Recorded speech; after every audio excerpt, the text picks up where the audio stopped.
السلام عليكم ورحمة الله وبركاته. أهلا وسهلا بيكم فيديو جديد من قناة ماما السكولة. فيديو النهاردة هنكمل كورس الجرامر اللي كنا بدأناه مع بعض، تأسيس الولايات في الإنجليش. السيشن بتاع النهاردة هنتكلم فيه عن adjectives. الادجكتيفز ديت هي الصفات، برمز ليها للرمز ادج. طيب، لو تفتكروا المرة اللي فاتت كنا أخدنا الناونز والverbs. الناونز لما أخدناه عرفنا ده اسم، الاسم دوت ممكن يبقى place، مكان زي school، zoo، club. ممكن يبقى اسم شخص زي علي، جنى، محمد، أحمد. ممكن يبقى animal، حيوان زي cat. ممكن يبقى fish، monkey. ممكن يبقى حاجة جماد أو حاجة أشجار، يعني نباتات أو جماد. مثلا car، pen، wall، chair، table. ممكن يبقى نبات زي tree، flower، أي حاجة من الحاجات دي. الفيرب هو الحاجة اللي بتحصل، الحاجة مثلا باكل، بشرب، بلعب، بقرأ. واخدنا verbs عشان نحفظها مع بعض. النهاردة بقى هناخد الادجكتيفز اللي هي الصفات، وهي كلمة بنوصف بيها الاسم. يعني ايه يا ميس الكلام ده؟ يعني لما اقول الجو حار، انا كده وصفت الجو بان هو ايه؟ حر. سارة is happy، سارة مالها؟ حاسة بايه؟ حاسة ان هي happy، سعيدة.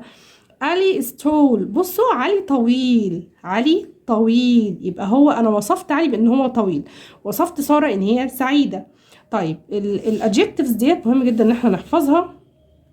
new جديد، old قديم، hot حار عكسها cold بارد، tall طويل عكسه short قصير، sad حزين عكسه happy سعيد، dirty حاجة متوسخة بقول عليها dirty، clean نضيف يبقى clean عكس dirty، old خلي بالي هنا old جت مرتين.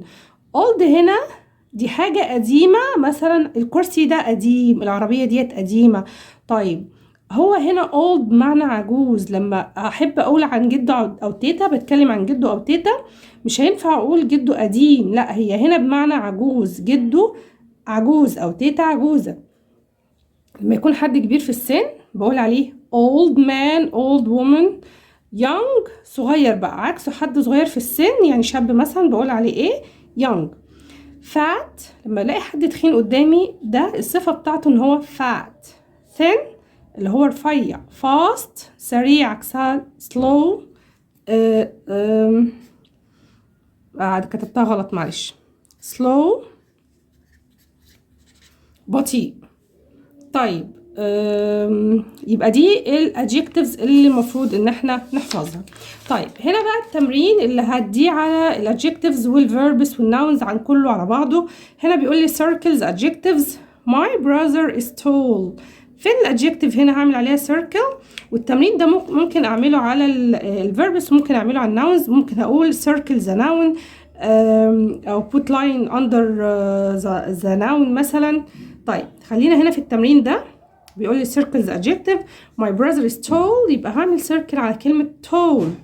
سامي is fat، سامي ده noun، is verb، fat ده adjective. my room حجرتي is clean.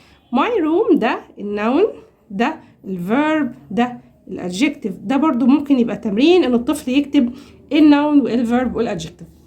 طيب هنا choose noun or verb or adjective. هنختار هنا النون، الكلمة ديت noun ولا verb ولا adjective. run of course it's a verb. cat noun.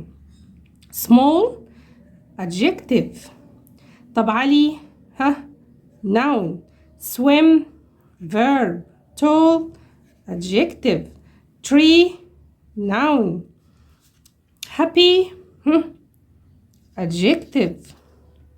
book البوك noun. cook verb. car noun. sing يعني يغني verb. old adjective. sad adjective. play verb. يبقى احنا التمارين ممكن نديها على موضوع دوت. ممكن يبقى اختر choose بالشكل ده، ممكن يبقى circle the adjective او circle the noun او circle the verb. ممكن يبقى ان الطفل يكتب بالشكل ده كده، هو هيوضح لي ايه الناون وايه الفيرب وايه الادجكتيف. الفيديو بتاع النهارده خلص، اتمنى يكون عجبكم. ما تنسونيش في لايك وشير وسبسكرايب وتفعلوا الجرس لو بتشوفوني لاول مره. والسلام عليكم ورحمه الله وبركاته.